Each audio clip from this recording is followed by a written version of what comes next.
Hype dikecam karena gaya anggota di bawah umur yang tidak pantas di kedua girl group baru tahun ini. Hype dikritik oleh para netizen setelah menghadapi kontroversi atas gaya yang tidak pantas di idola bawah umur di kedua girl group tahun ini, LE SSERAFIM dan New Jeans. Baru-baru ini sublabel perusahaan Adore mendapat kecaman karena mendebutkan anak di bawah umur di girl group barunya New Jeans. Meskipun debut idola di bawah umur telah menjadi isu yang semakin kontroversial di industri K-pop, New Jeans masih akan melakukan debut mereka pada 1 Agustus dengan anggota berusia 14 hingga 17 tahun. Hal ini telah menarik perhatian banyak penggemar yang merasa bahwa salah jika anak-anak diperkenalkan ke industri beracun ketika mereka belum siap secara mental untuk menghadapi tekanan yang datang dari berkarir sebagai idola. Salah satu tekanan itu sering disebabkan oleh cara yang tidak pantas di mana idola di bawah umur yang sering disajikan oleh industri. Gaya seksual yang berlebihan misalnya telah menyebabkan banyak idola, bahkan mereka yang sudah dewasa berada dalam banyak situasi yang tidak nyaman. Saat ini, Adore dan CEO-nya Min Hee-jin mendapat kecaman karena gaya tidak pantas dari anggota New Jeans yang terlihat mengenakan t-shirt dengan desain yang meragukan dan membuat pose sugestif yang menurut penggemar tidak pantas untuk usia gadis-gadis itu. Saat Min Hee-jin berada di bawah pengawasan manajemen masa lalunya terhadap idola di bawah umur, penanganannya terhadap anggota muda New Jeans semakin dipertanyakan. Tapi Adore dan Min Hee-jin bukan satu-satunya di bawah hype yang menerima kritik atas gaya girl group baru debut. LE SSERAFIM dari Source Music jelas memiliki konsep dan gaya yang matang untuk lagu debut mereka Fearless. Meskipun dua dari anggota berusia 15 dan 16 tahun, Kim Garam yang berusia 16 tahun telah meninggalkan grup sejak saat menyusul tindakan intimidasi. Ketika Fearless pertama kali dirilis, netizen mengangkat kekhawatiran yang kuat tentang gerakan tertentu dalam koreografi grup. Untungnya langkah itu diganti untuk pertunjukan langsung, tapi Hype dan Source Music masih dikecam karena cara mereka menata para anggota dan bukan hanya anak di bawah umur. Koreografi melibatkan banyak gerakan yang sering mengekspos celana pendek anggota, sehingga netizen terkejut melihat LE SSERAFIM naik ke atas panggung mengenakan rok dan gaun yang sangat pendek. Fans menunjukkan bahwa ketika para anggota, terutama yang di bawah umur, diberi gaya yang dibuat untuk bertindak dengan cara yang tidak sesuai dengan usia mereka, itu membuat mereka lebih terpapar pada pelecehan seksual. Aku punya firasat buruk tentang pakaian sejak teasernya dirilis, tapi aku tidak berpikir mereka akan memakai pakaian seperti itu di atas panggung juga.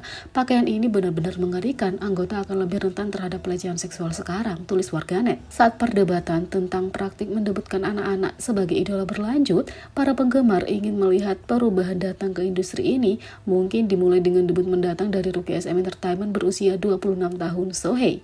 Sampai saat itu, perusahaan K-pop setidaknya diharapkan akan mulai lebih bertanggung jawab atas cara mereka menampilkan idola di bawah umur.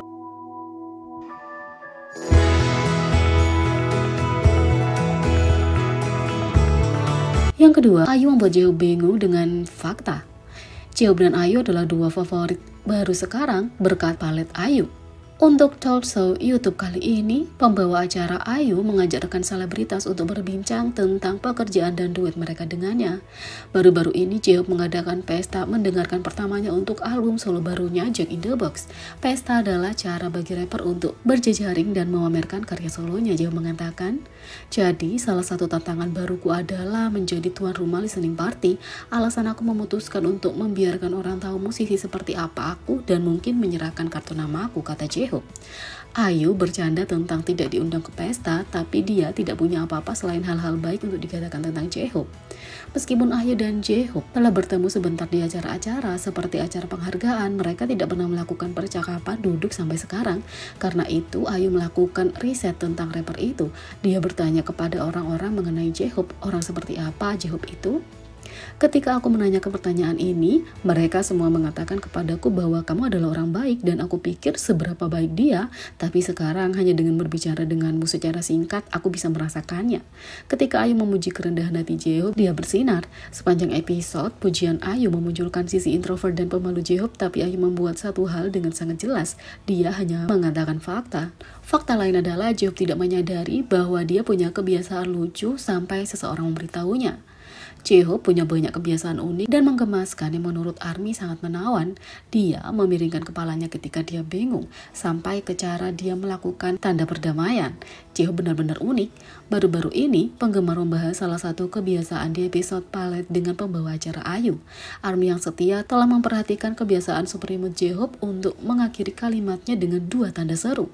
Dengan rajin menyampaikan nada, animasi, dan imut melalui tulisan dengan teks, Jae-hope bahkan butuh 1 menit untuk menyadari bahwa dia melakukan ini. Mengetahui itu adalah cara terbaik untuk mencegah kesalahpahaman, dia selalu yakin untuk menambahkan beberapa tanda seru untuk menyampaikan nada bahagia. Bahkan mengirim teks sederhana, dia memastikan untuk menyampaikan maksudnya. Jadi, misalnya ketika aku mengatakan, aku ada di sini, aku menjawab, aku ada di sini, dengan tanda seru, kata Jae-hope.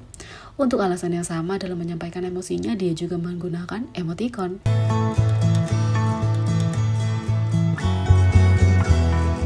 Yang ketiga, siapa anggota BTS-mu? Jawaban kuis nyata BTS akan memberitahu kamu.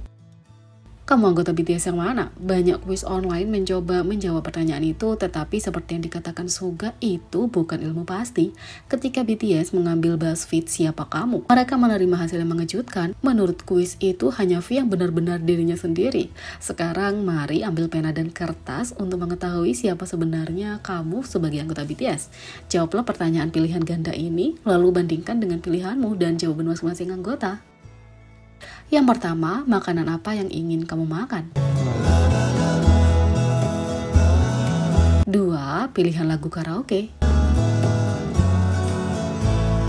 3. Bagaimana permainan selfie-mu?